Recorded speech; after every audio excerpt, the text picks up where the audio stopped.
The broadcast is now starting. All attendees are in listen-only mode. Good afternoon, everyone. This is Ken McKenzie. I manage the Master Planning Program for the Urban Drainage and Flood Control District, and I am going to be hosting today's webinar on Colorado Revised Statute 3792 602.8, how to use the statewide notification compliance portal. First thing I'm going to do is make sure that people can actually hear me and see what's going on. So I've unmuted Ann Woods. Ann, do you have a microphone on your computer? I don't hear any sound from her, so I'm going to try Janice Lopez. Janice, do you have a microphone on your computer? Okay, I hear Janice. Janice, or is that Ann? Can you speak up? Use your words. I don't think I have a mic, Ken. No, you do, Janice. I can hear you loud and clear. So obviously you can hear me too, and yes. that's good. And you can see on the screen the agenda for today's webinar? I can see and hear perfectly. Ready to go. Very good. We've had some issues, so I'm going to mute you now, Janice, and Ann Woods, I'm going to mute you as well. And we're going to go ahead and get started. This webinar is going to take approximately 1 hour and 5 minutes, possibly 1 hour and 10 minutes, depends on the number of questions. You are all muted, and that's just to prevent feedback and other audio issues, but I encourage you to ask questions, and the way you can ask questions is by typing them in. So on your interface, you should see the ability to type in a question, and I now see that Ann has, in fact, typed in that she does not have a microphone.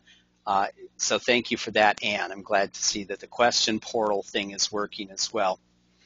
I'm going to go ahead and get right started. We have 2 handouts for today's webinar, and you should be able to download those handouts. The first is what you see on your screen right now. It's the agenda for today's webinar. And the other is the stormwater, or the memorandum I sent out on the legislation earlier this month that describes exactly, or in general terms I should say, what the statute protects and what it doesn't protect and what the requirements are for notification.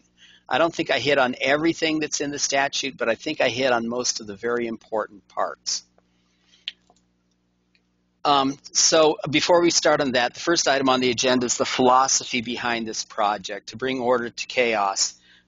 We were very fortunate, I suppose. It wasn't just good fortune, it was an enormous amount of hard work on the behalf of the Colorado Stormwater Council, the Colorado Water Congress, the Colorado Farm Bureau, the Colorado Municipal League, Colorado Counties Incorporated. Many organizations came together and lobbied for change at the State House, and we were able to pass a bill that is now law that legalizes stormwater detention for all of us, and that's for flood control, it's for water quality, it's for public agencies, it's for private parties.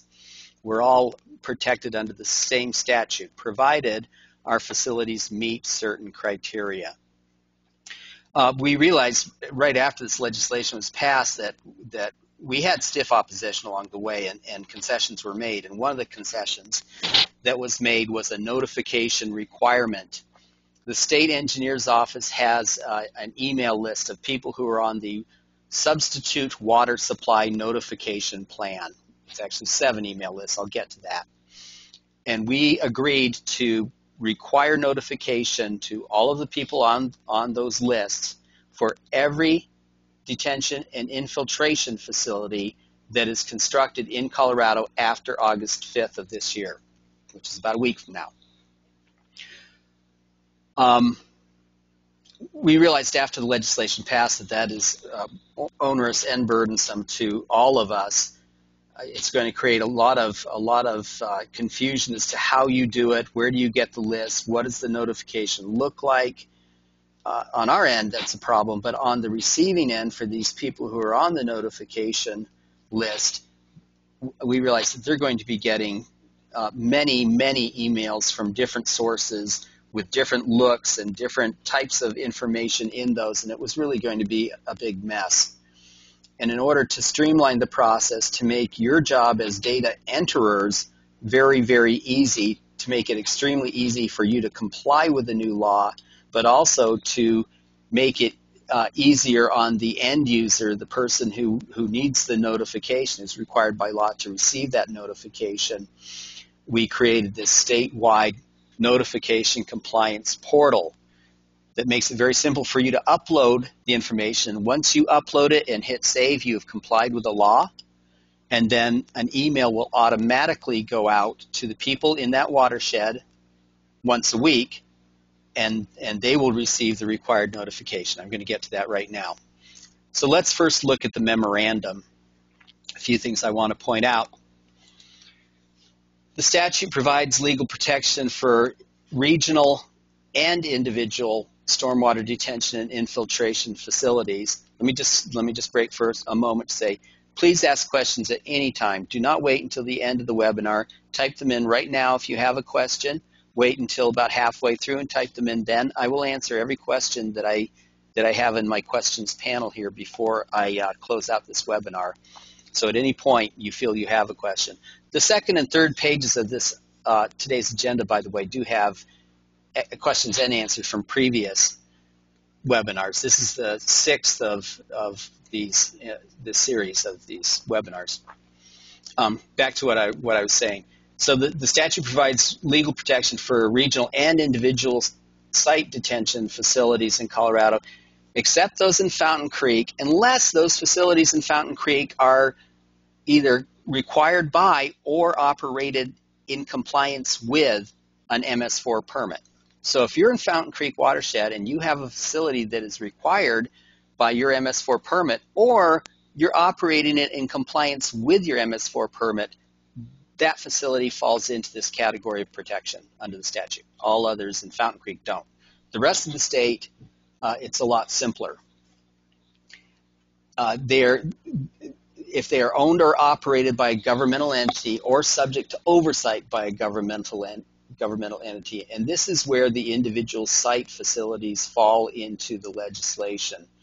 So when we first went out to get this statute created, we were really only looking at the regional government-owned facilities. But it became apparent that during the process, and this was something that was agreed upon by the Colorado Stormwater Council and the stakeholder group, that currently the individual site facilities have protection only under an administrative memorandum by the state engineer. And that administrative memorandum does not have the power of law, and it can be rescinded or supplanted at any time. So we felt that we were much better off getting these permanently protected under the law.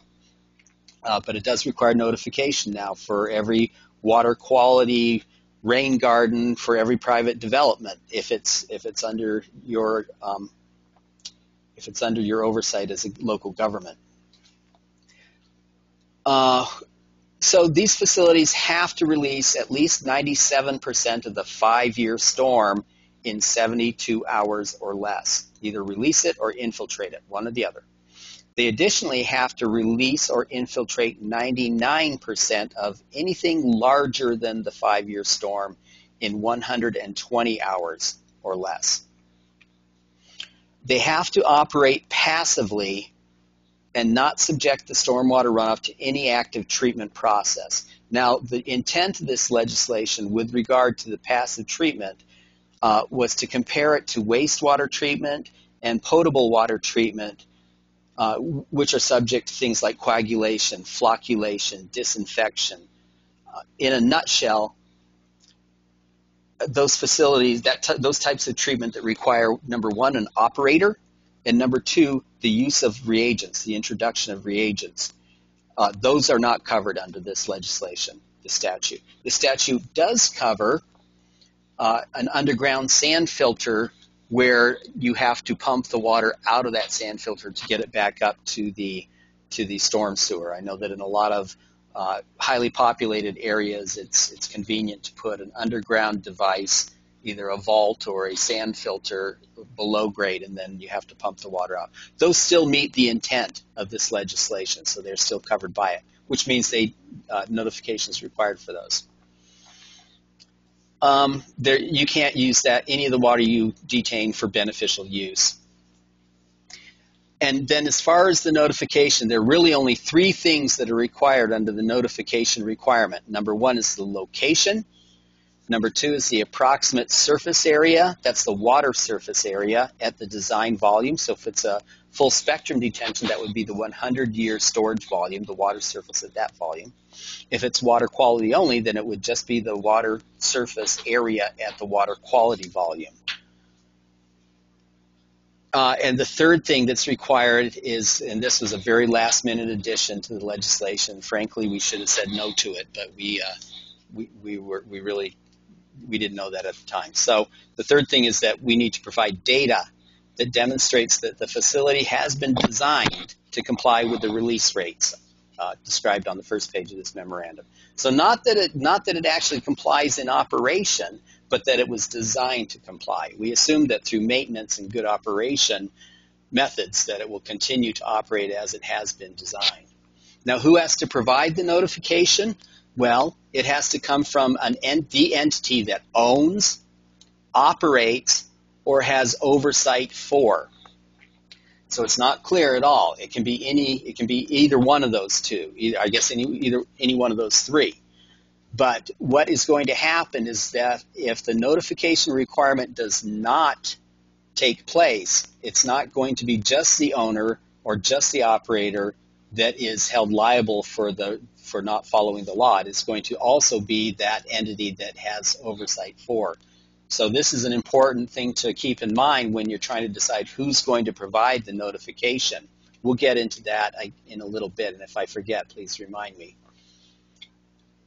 So that's all I'm going to go through on the memorandum. Let's get to the next item on today's agenda, which is the website itself. So I'm just going to briefly show you what the website, the compliance portal looks like. This is it. I was playing around with it, so I need to zoom out to the initial view.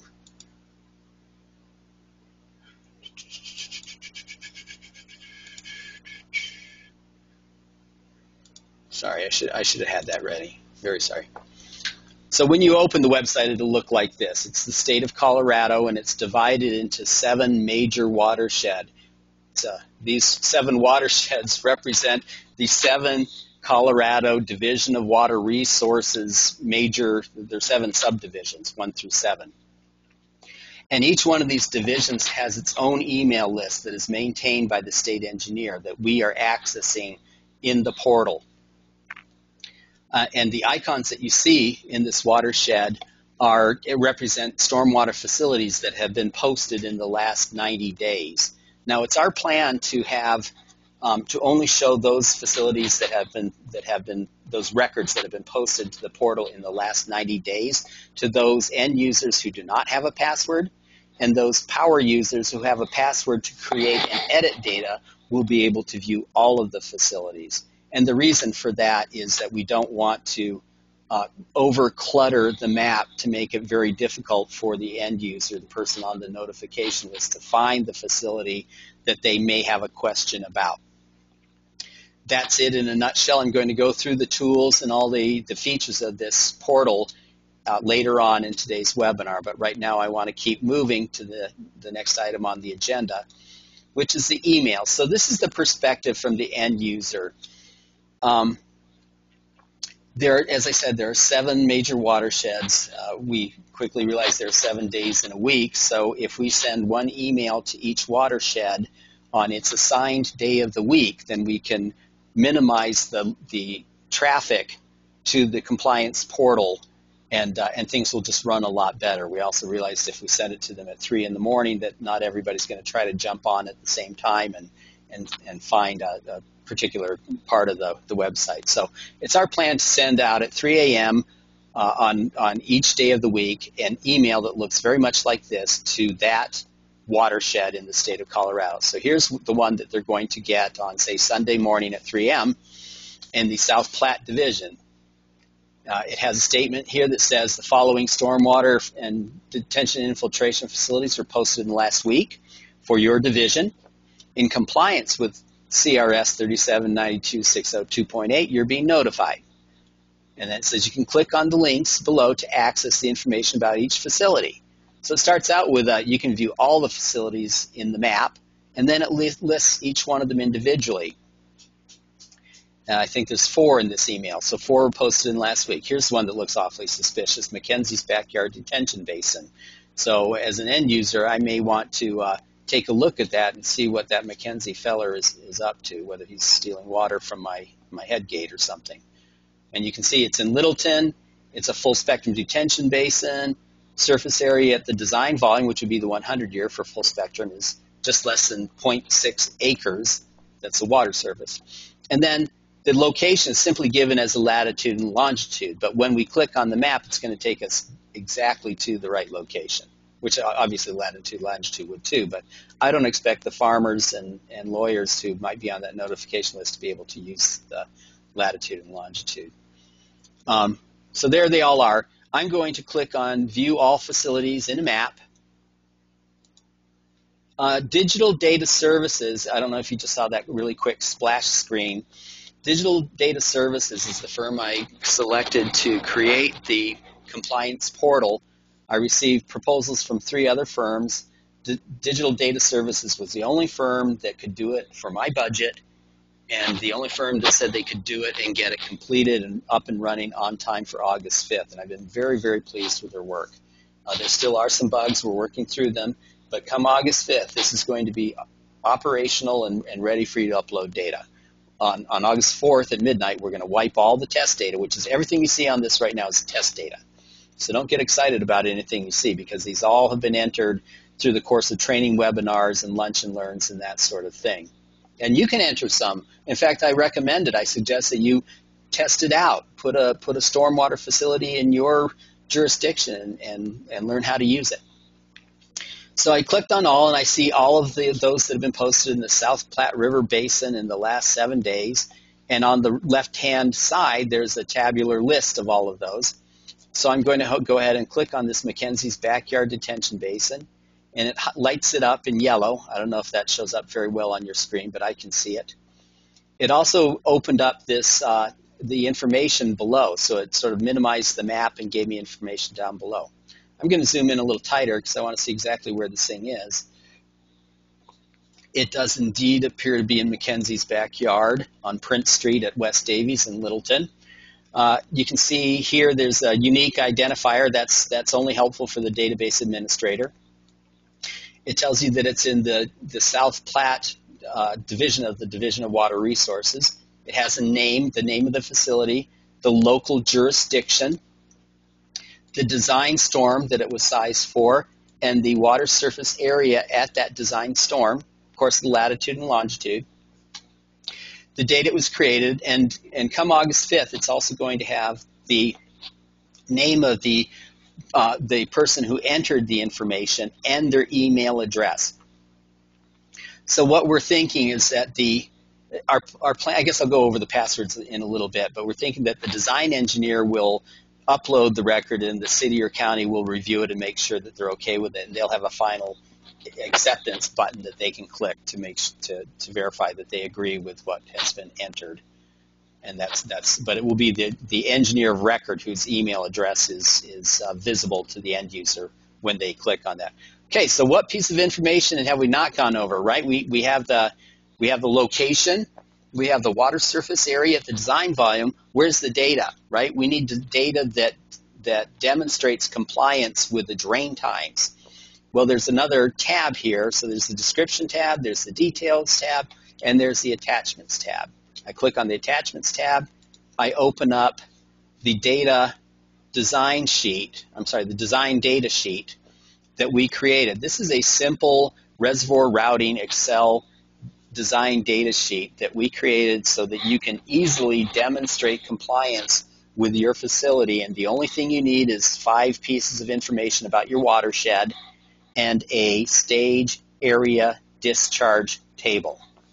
So if you have that information, then you can use this design form to demonstrate compliance. And I'm going to go through 2 examples where I show you how to do that. That's coming up right next. But this is what it looks like to the end user. So they see the name, They see the location, jurisdiction. They see some information about the watershed. They probably don't care about that. They probably don't care about the stage discharge. But down at the bottom, there's a table. And I'm going to zoom in just a little bit more so you can see that better. And that table is where we demonstrate compliance. So I highlighted 2 rows. First row is the time to drain 97% of the inflow volume. And the second is the time to drain 99% of the inflow volume. And the columns are for different return periods. So we have the water quality capture volume, the 2-year, the 5-year, 10-year, 25, 50, and 100-year storm. So we need to prove that we can pass 97% of the 5-year storm in 72 hours or less. Here it is, right here. In 62 hours, we're passing 97% of the 5-year storm. What about anything bigger than the 5-year storm? Well, let's look at the 100-year storm.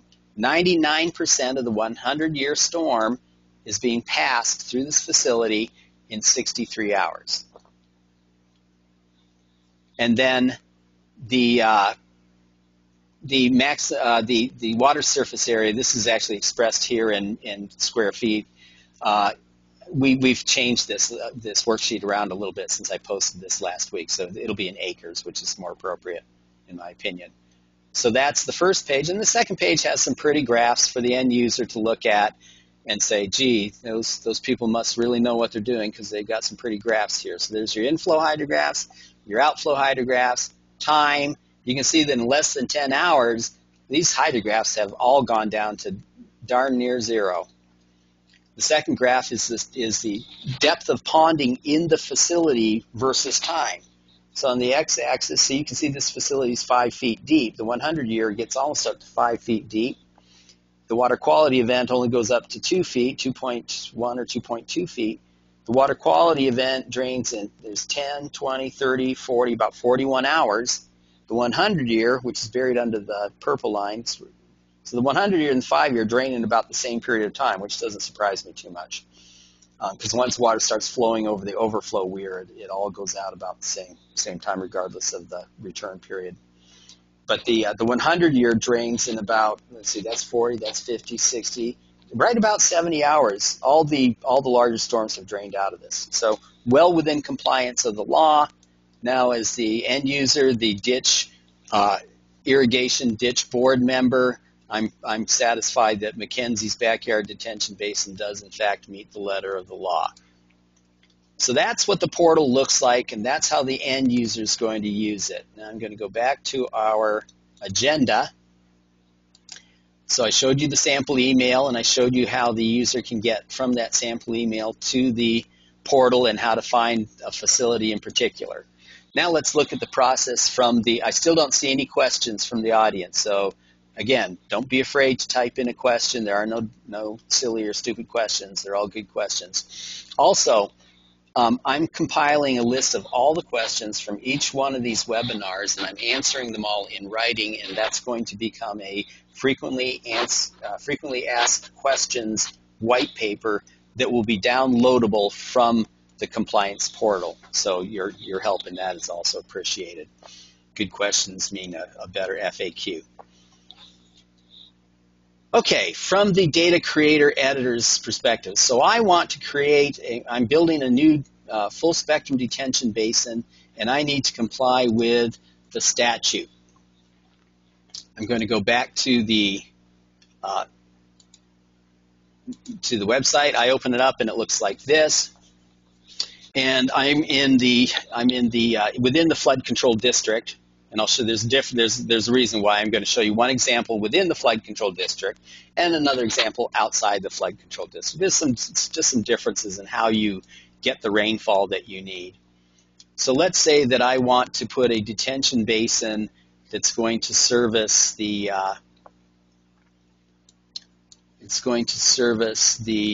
Pioneer Park up here in Commerce City. So there's a big parking lot for Pioneer Park. It's actually about a 20-acre parking lot, and I want to put a full spectrum detention basin there. So I'm going to click on Add a New Stormwater Facility.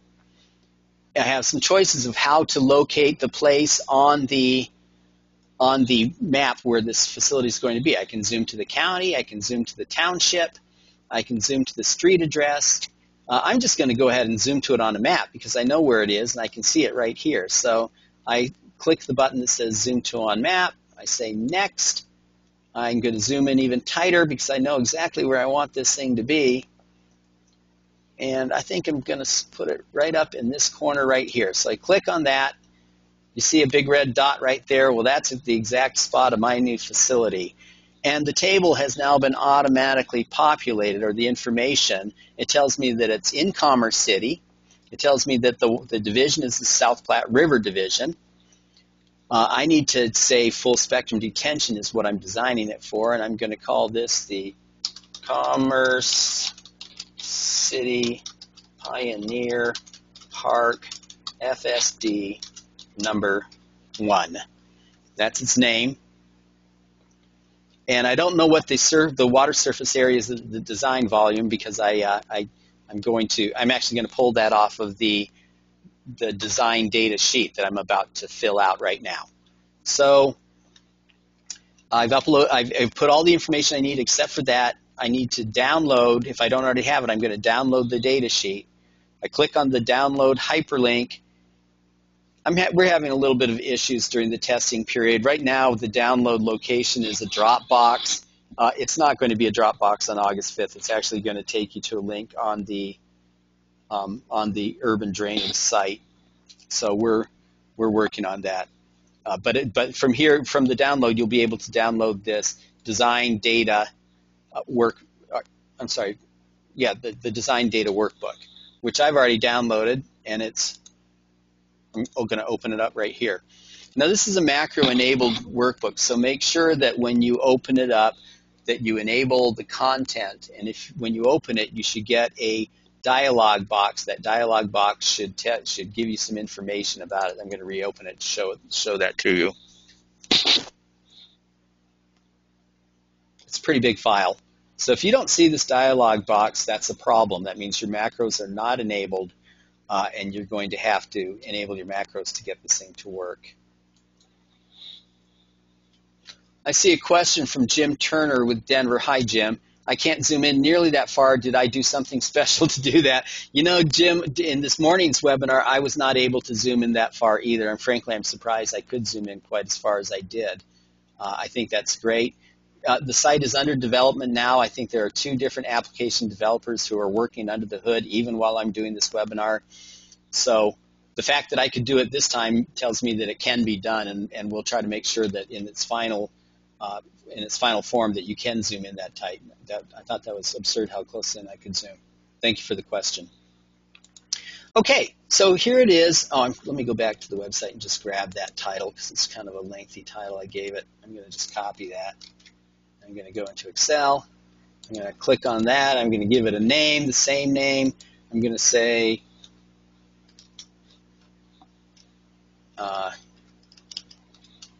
Pioneer Park, northeast corner of parking lot. That's pretty good.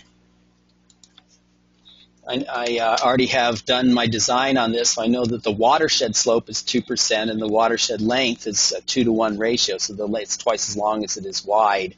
This information, the watershed slope and the watershed length to width ratio, are necessary. There are 16,000 embedded storm hydrographs in this workbook, and it's going to pick one for each return period that it runs through your facility. The peak flow of those hydrographs and the length of those hydrographs is a function of the slope of the watershed and the length to width ratio of the watershed. The volume of the hydrograph is a function of the size of the watershed and the imperviousness of the watershed, and also the soil type. So that's why we have to have this information. So my site's a 20 acres. It's not just the parking lot, it's also some adjacent streets, we'll say. And it's 50% imperviousness. There's some landscaping areas in addition to the parking lot. And I happen to know that my soils are 100% CD soils. I'm going to select the 1 hour rainfall depths from a drop down. And this is why I'm going to show you an example in the district and out of the district.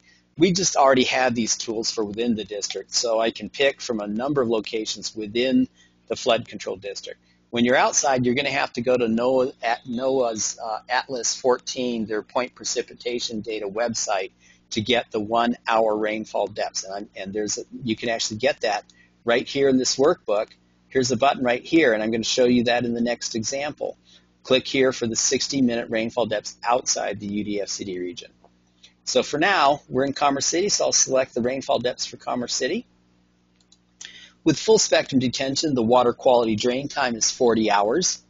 Also with extended detention facilities, it's 40 hours. Once I put in all of the necessary watershed information, I get my inflow hydrographs. There they are. But in order to get outflow hydrographs, I'm going to have my stage area discharge table. Luckily, I've already put that together as part of my design report in a different workbook. So I'm just going to take that information and I'm going to copy it and I'm going to plug it into my design data workbook. Now I put in all the information that I need. I click this button to process the data. I sit back and have a drink of water. Sorry, that's just my water bottle. It's now done. I scroll down to look at my output. Zoom in a little bit for your benefit. Here's the output table. So 97% of the inflow volume drains in 59 hours for the 5-year event. That's in compliance. It's less than 72. What about anything larger than that, which must drain in 120 hours? Well, let's take the 100-year. That's larger. 99% of the 100-year inflow volume is gone in 60 hours from this facility. I'm in full compliance, so I'm ready to post this document. I am going to make note of the fact that the water surface at the design volume is 0.6 acre feet. So I'm going to go back up here. I'm going to print this to a PDF. You can only upload PDFs to the compliance portal. It won't accept any other document. It has to be a PDF. We don't want farmers we don't want to give farmers an Excel workbook because they're not going to know what to do with it. And we definitely don't want to give lawyers an Excel workbook. So those are the people who are on the notification list. I'm just going to give it, I guess I can't do that, so I'm going to call it Commerce City Pioneer Park FSD number 1. That's the name. I'm going to put it in a location where I can find it here, save it. Boom. There it is. There's the first page. There's the pretty graphs. Everything looks great. I'm going to close the document, go back to the portal, click on Choose File, upload it, enter the water surface area at the design volume, 0.604 is what the report said. Hit Save. I get a message here says, the facility's been created. Folks, I just complied with the new state statute. I created a new record. Notification is going to go out to everyone on the state's substitute water supply notification list for the South Platte River, plus anyone else who subscribes to this email list, and there will be a way to subscribe to this in the portal itself. They're going to get an email come Sunday morning at 3 a.m. It's going to include that facility and any others that were created in the last week. Okay, now what if I'm outside the flood control district, and how do I deal with a water quality basin? Because water quality facilities, if they're detention or infiltration, or detention and infiltration, and by that we mean incidental infiltration, it doesn't matter if they're just for water quality only. They still are covered under this legislation, which means they still need notification to be provided. So how do you route a 5-year storm and a 100-year storm through a rain garden that's only sized for the water quality event? I'm going to show you that next. Let's zoom back out. And let's put a water quality facility outside the district. So let's go all the way down to Durango. How about that? Where is Durango? There it is. There's Durango. I zoom in.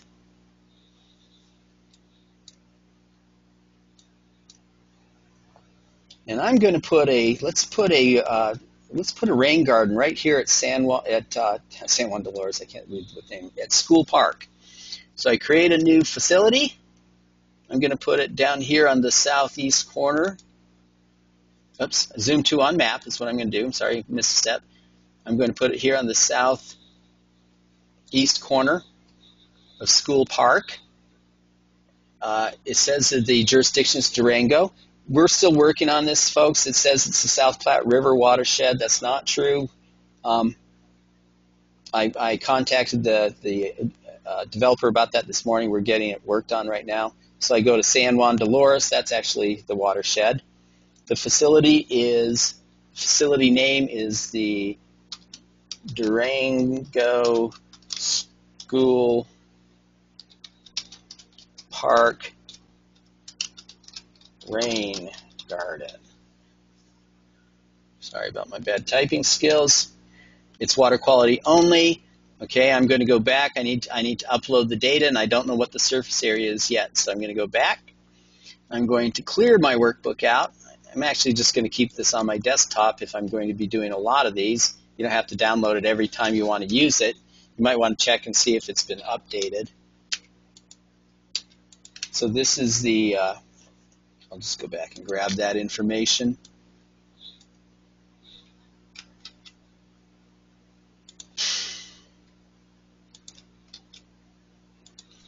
Said it was on the southeast corner of School Park. And this is for the parking lot and the street adjacent to the school. It's a pretty flat watershed. It's kind of long and narrow because it includes the street itself. So it's a 0.5% watershed slope, and it's 4:1. It's only 2 acres. The entire tributary area is only 2 acres. It's fairly impervious with that street in the parking lot in there, 75%. And it's 100% hydrologic soil group CD. Now, I'm going to go to the drop down. I'm going to go all the way to the bottom. And I'm going to say user input for my rainfall depths. That clears out the rainfall depths in this table right here. The top row is the rainfall depths. And when you select an area from this drop down, it automatically populates those if you're in the flood control district. Obviously, there's almost an infinite number of rainfall depths for the entire state. So instead of trying to find all of them, we're just going to allow you to use this button right here. Click here for the 60-minute rainfall depths outside the UDF-CD region. Takes you to the NOAA Atlas 14-point precipitation frequency estimates for Colorado. I'm going to zoom in a little bit. I'm going to wiggle around a little bit. I'm going to drag my crosshairs down to Durango. Let it refresh. I'm going to zoom in even more and more and more and more. And I'm going to bring that right down into the heart of Durango and put it down right in the middle of town. Now that I've done that, I go down to the table below. Here are my 60-minute values, all the way through the 100-year. Now, I don't know what Durango does for water quality capture volume. Here in the flood control district, we have an equation for it. I'm sorry, I'm looking at some of your questions, some good questions here, and I'll be answering those in just a minute. Here in the flood control district, we have an equation that's based on the imperviousness of the site, and it will calculate the water quality capture volume. What we recommend to people outside the flood control district is they take the result of that equation, which is in the Urban Storm Drainage Criteria Manual, and they multiply it by the ratio of the Denver annual, they multiply it by the ratio of their local annual average rainfall depth divided by the Denver average annual rainfall depth. So the average annual rainfall depth in Denver is 0.43 inches. In Durango, it's probably about 0.3 inches. So if you take 0.3, divide it by 0.43, you're going to get a number less than 1. And if you multiply that by the equation in the Urban Storm Drainage Criteria Manual, it's going to give you a pretty good water quality target.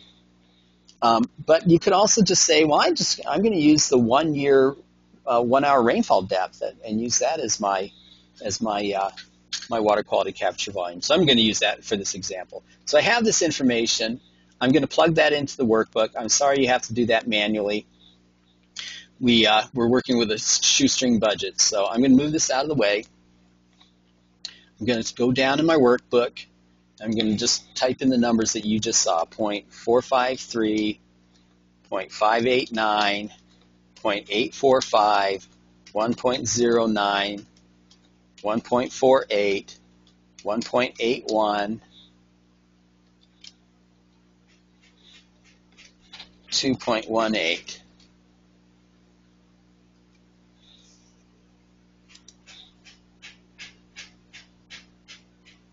Okay, good. Sorry, I was interested in the Durango 1 hour rainfall depths, how they compare to the flood control region. I got a little lost looking at those numbers.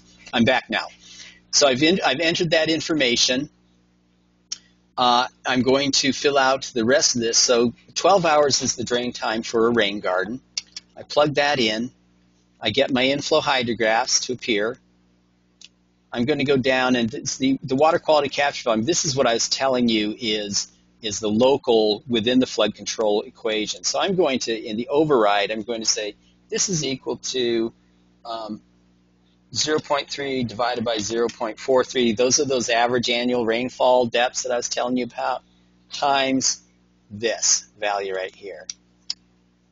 So the water quality capture volume for this site is 0.28 acre feet. That's what I came up with. That's an override value versus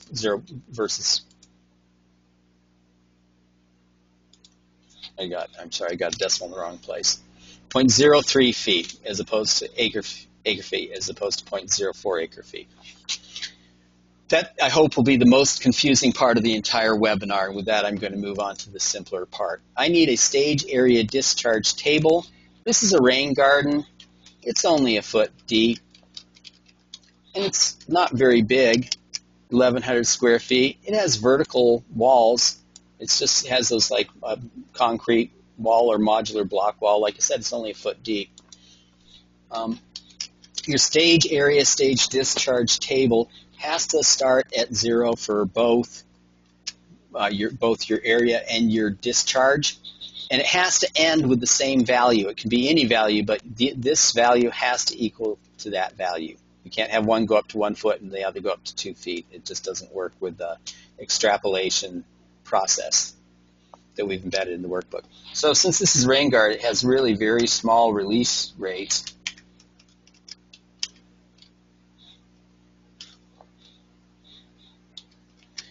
And that's all the information I need, right?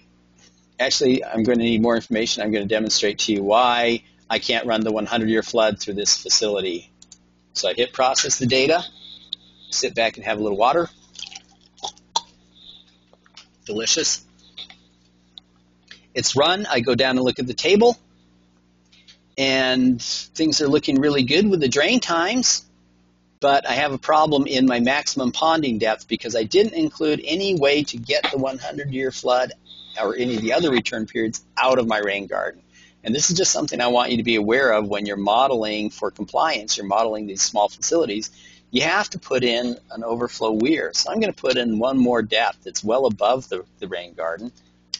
It'll have the same area, but it'll have a much greater discharge. So what I'm going to do is I'm just going to plug the weir equation in here. I'm going to say the weir equation is equal to 3.3, this is a broad crested weir, times the length of the weir, maybe it's 2 foot long weir, and times the depth to the 3/2 power. Well, the depth is only 1 foot, so 1 to the 3/2 power, we all know that's still equal to 1. So I get a total discharge when the water's flowing 1 foot over the top of the rain garden of 6 CFS. 6.6 CFS. I hit process data again because I need to put this back into the routing, the modified pulse routing method, and you have to hit process data to make that happen. Okay, it's run. I scroll back down. This is much better. Look, the 100-year flood only overtops by 0.79 feet. So I'm compliant with my 5-year, 97% of that volume in 9 hours.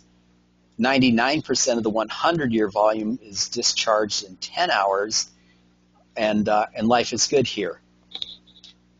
And so I'm going to go up. I'm going to print this to a PDF. I'm going to call this one the Durango School Park Rain Garden. Save it. Okay, there's my PDF. There's one piece of information I need that I didn't talk about. The surface area of the design volume. Well, the design volume for this is the water quality capture volume. Of course, it has vertical walls, so actually the design volume doesn't change with the return period. It just gets deeper. So 0.025 is the number I need to put in the compliance portal. Close that out. Go back to the compliance portal. Bring it back to where you can see what's going on. The area is 0.025. And I'm just going to go, oops, I'm sorry. I'm fine. I'm going to upload my file. Durango School Park. Hit save.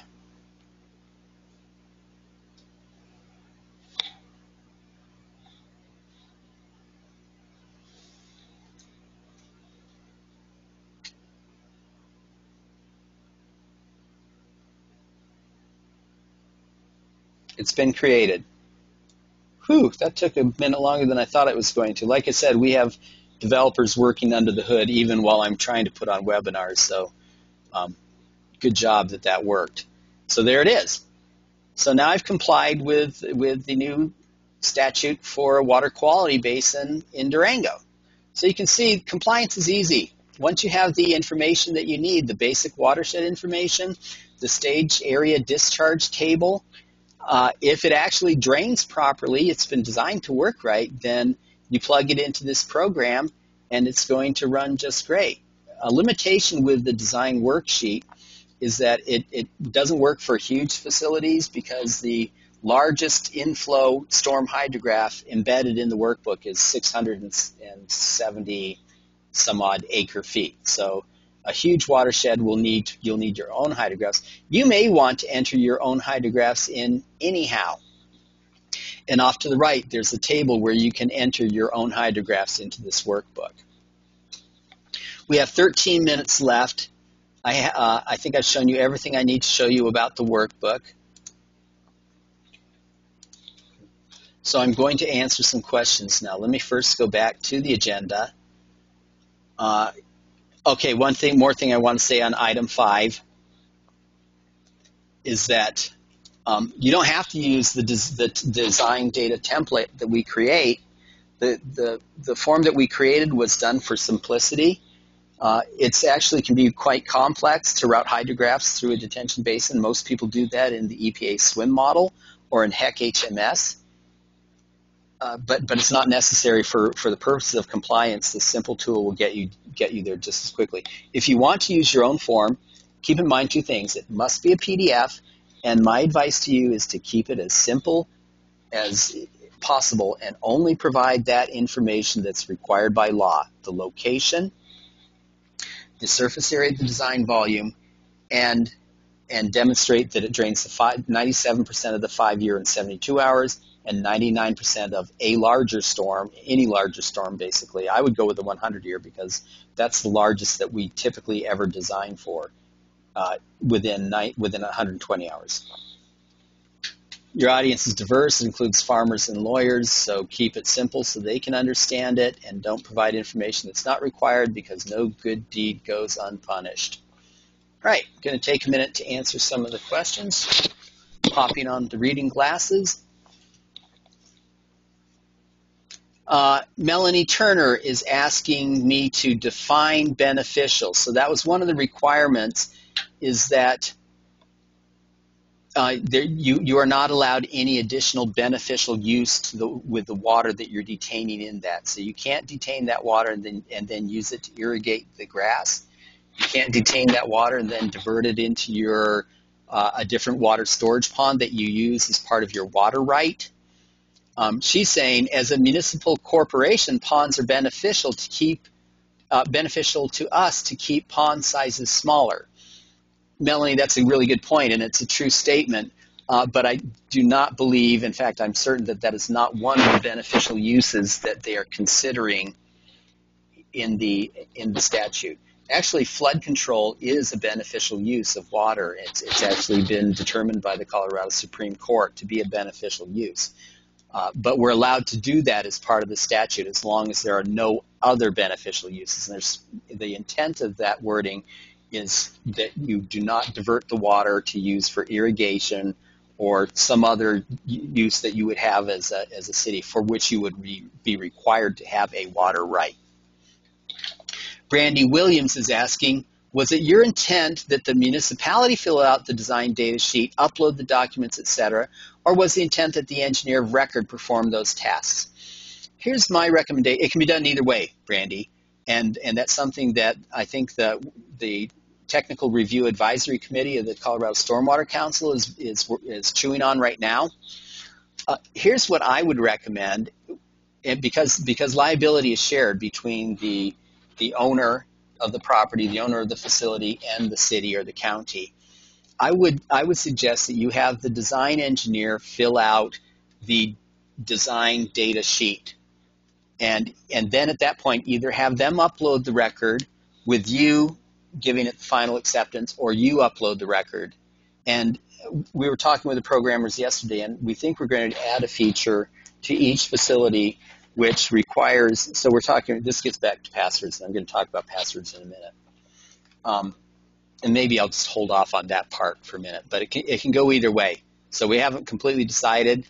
I would definitely say that the city or the county should be the final reviewer to make sure that the record reflects their understanding of what's going on. Ann Woods, hi Ann, is asking, have you tested any basins less than half an acre? Less than half an acre. I don't see why it shouldn't work, and the hydrographs are simply a function of the area and the imperviousness. But I think the answer is no. I don't think there should be any problem less than half an acre. That's awfully darn small for water quality.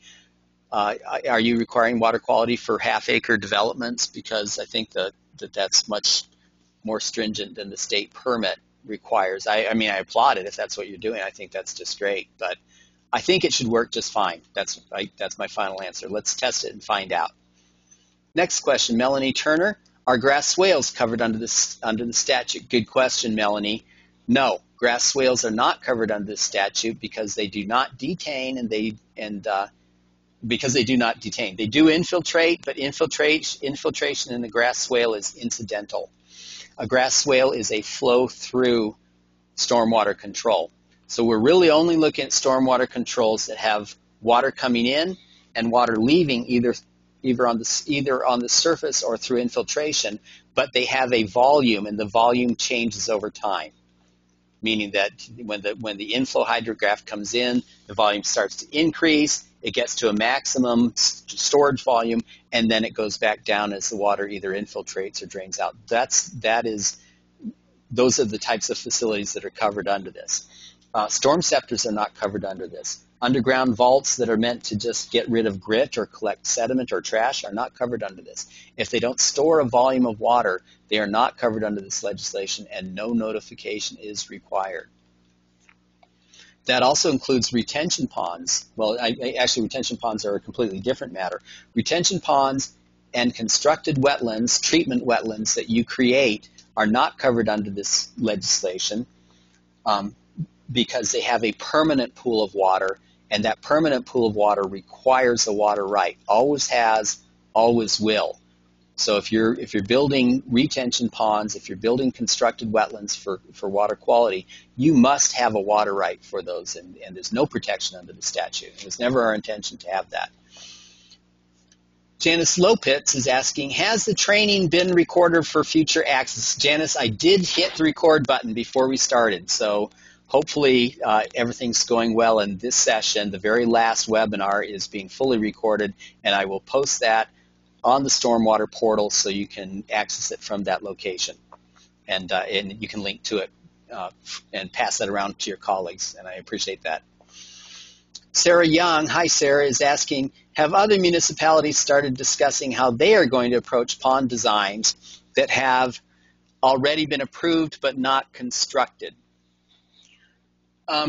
Well, Sarah, if it's full spectrum detention, it should comply with the rules in the statute. And if it's just water quality, extended detention, and then 10-year and 100-year controls, it will definitely comply with the statute because the drain times should be quite a bit less than the limits that are in the statute. The rule with notification is that if it is an operation, if it's already in existence as of August 5th of this year, next week, then you don't provide notification. It is statutorily defined as non-injurious to water rights. So it's in the clear. If it becomes operational after August 5th of this year, it is given the rebuttable presumption of non-injury, which is challengeable in water court. The challenge is very difficult, and I don't think anyone's going to be able to demonstrate that they have been injured. And by the way, they have to demonstrate not that they will be injured, but that they have been injured. And they have to demonstrate that they have been injured with respect to the water that they would have received, both in timing and in volume at the time of the priority date of their water right. So most water rights have a priority date of 50 years or 100 years or even 150 years ago.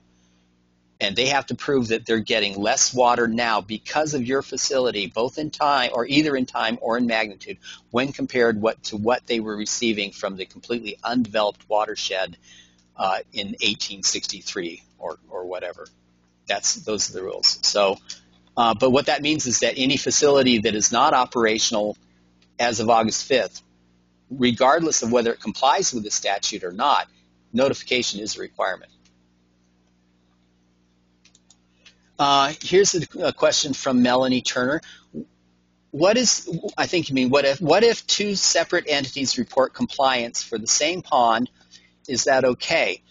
And Melanie, we're hoping that the graphical user interface, the map interface on this, is going to prevent duplicate entries, especially if you can zoom in as closely as I did, for example, the Commerce City Pioneer Pond. If you were to put another one in there, you would quickly see that there's one right where you're going to put one. So it would be, I think that will make it very difficult for two different entities to create a record in the same geographic location.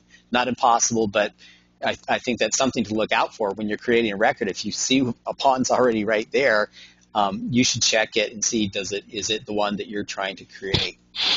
It's okay otherwise. If we get two records, it doesn't do any harm. This legislature, by the way, this new statute is really self-policing. There's nothing in the statute that says what happens if you don't comply. There's no jail time, there's no fine, there's nothing like that in the statute. So we're policing ourselves on this, and I think we're doing a darn good job of it. And of course, there's always room for little mistakes here and there, and we'll deal with them as we come across them.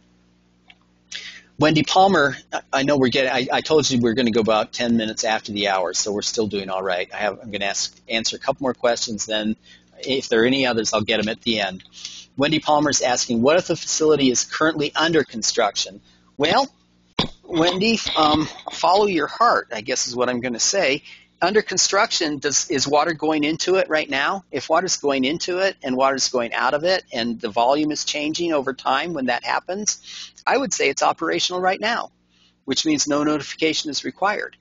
And I think that would stand up in a court, a water court, if somebody wanted to demonstrate, no, it was already operational. I have a video. Here's water going in. Here's water going out. That is the definition of operation and a change in volume over time that happens between the water going in and the water coming out. Ann Woods is asking, what happens when a facility is revised? Okay, so this is a little bit of a tricky question, but I'm going to answer it the best I can. Let's say you have a facility that's been in operation for years, so it's already been statutorily defined as non-injurious to water rights, and you're going to modify it. I think you need to ask yourself the question, is this modification going to make the situation better with regard to the downstream water rights user, the water rights holder? Am I making their situation better, or am I making their situation worse? If you're making their situation worse, I would handle it as a new facility, provide the notification, and deal with it in that manner. If you're making the situation better, or at a minimum not making it worse, and it's already in operation, I wouldn't provide notification. It's already defined as non-injurious, and you're not making it any worse. So that's my answer, and I'm going to stick with it. Let's get back to the agenda. Other features in the portal. Yeah, let's go back to the portal, and I'll show you a few little tricks about it. So when you first open up the portal, it's going to be this view that you get. You may not see these tools when you first open it up, but when you click on the toggle toolbar, actually this is what it's going to look like for you. You click on the toggle toolbar, and it brings up some tools. One is it gets you back to the home page. So if you were doing in some other mode, it'll get back to that. To the identify tool, I click on that, and then I go out and I click on a site right here, any location on the map. Let me try that again. I click on that, and then I click on the map.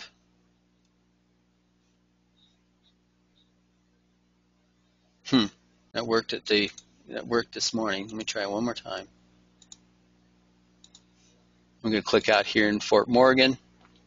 Okay, well, it appears that our identify tool is currently offline while the developers are working on it. What it does is it'll bring up a window, and it'll tell you right here what you're looking at. So if I click on that, I guess maybe it's just not going to work. Sorry, folks.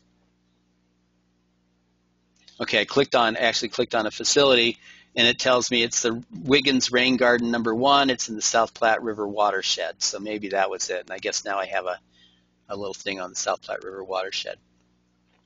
The export allows me to export what I'm viewing here on my screen in a number of different image formats, in case I want to include those in a report or an email. Speaking of email, I'm going to close that. The share feature allows me to tweet it out on Twitter or put it on my Facebook page. I think that most of us, well, I should not speak for you, but I'm probably only going to use the email feature. So I may email this using that feature. That's the share feature.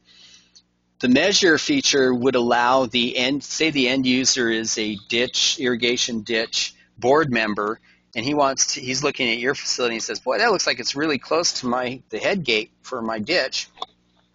I wonder how close it is. Well, he can use the measure tool, and he can measure the distance from your facility to his point of interest. So that's what the toolbars do. Map layers allow you, right now the default is we have the detention facilities turned on.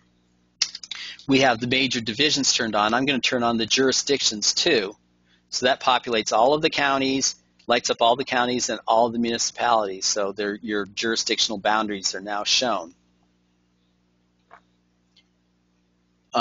Next thing that I want to show you is I showed you the toggle toolbar.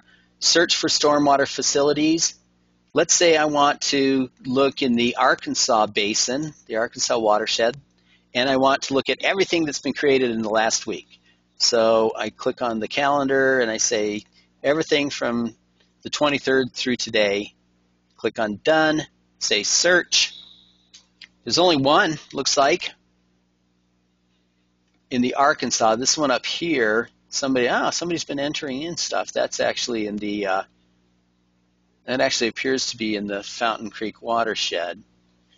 So it must be required by their MS4 permit if it's in the Fountain Creek watershed. So it's only showing me this one right here. So that's a problem. It seems like that one really should be lit up as well. I'll look into that. But it gives me a list of all of them, and I click on one, and it takes me to the location, and then I showed you the process where you can look at the data sheet for it. That's what I'm looking at right now. Go back to my home view, go back to my original view, close out that little thing right there. You can submit feedback on the website itself, which is good. You can also search using the search bar up here on the very upper right-hand corner. Those are the basic tools. Oh, there's a tool that's not shown here. If your community has a GIS system or your organization has a GIS system and you want all of the facilities that are being created here on the map, if you want those to also appear in your GIS, we can make that happen because this is in the background. This is the GIS system that's running, and you can tie into it, and it will be in real time for you, just like the UDFCD alert gauges are in real time. Okay, so that's the tools and tricks with the website itself. The only things left to talk about on the agenda, changes to be made once the site goes live. So we're talking about having two types of passwords, two types of users and two types of passwords. There'll be there's three types of users. There's the general audience who has no password and no login. They just get to view, and that's all they can do, navigate and view. Then there's the general. Then there's the I'm going to call it the developer. I'm going to call it the facility creator, and the facility creator can be the design engineer. It could be someone from the local government, I suppose. That's the record creator, and they will have a password that's unique to their organization or to them. We haven't quite decided which way it's going to go. The username and a password, and then there's the super user, which is the local jurisdiction. So each one of those 352 jurisdictions within the state will have super user powers where with their password, they will be able to edit any record within their district. So if somebody else creates a record and you don't agree with it, as the jurisdiction that is ultimately responsible for these things, you can delete that record or you can edit that record. So you have override authority basically on the data creator. And we're thinking that when the record is created, that will require the local jurisdiction to sign off on it with a little checkbox, something like that.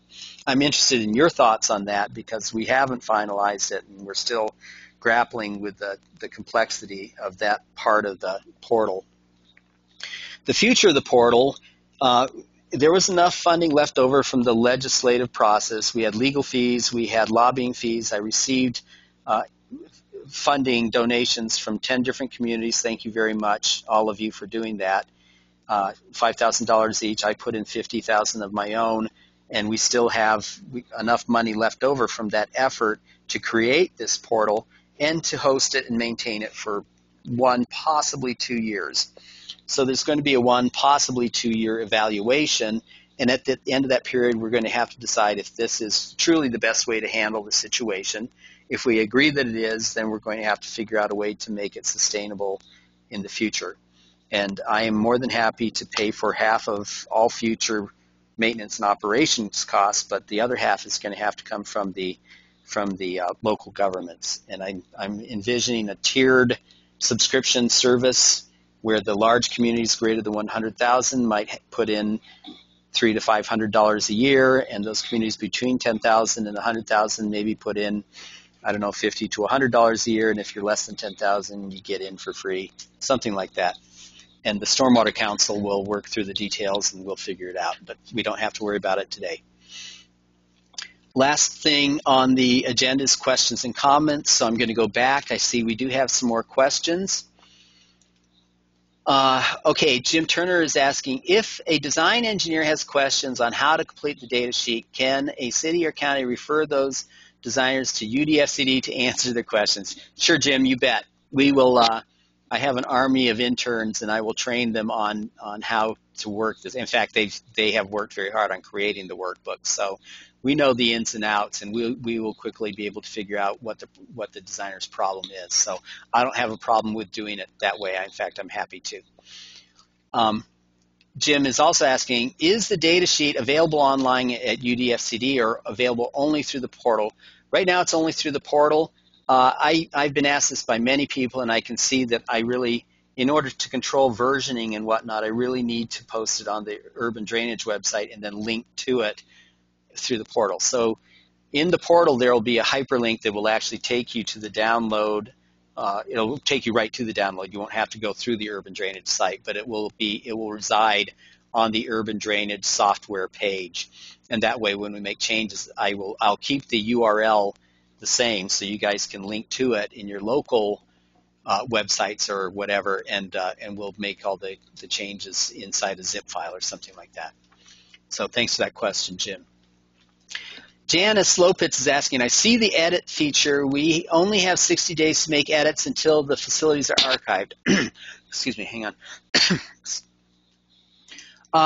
Yeah, I think that's right, Janice. I think we're talking about 90 days now. So actually, from your perspective, from your view, as a local government that has the super user powers, is what I'm calling them today, you'll be able to see all of the facilities in perpetuity as long as the portal is alive. We're not planning to retire anything.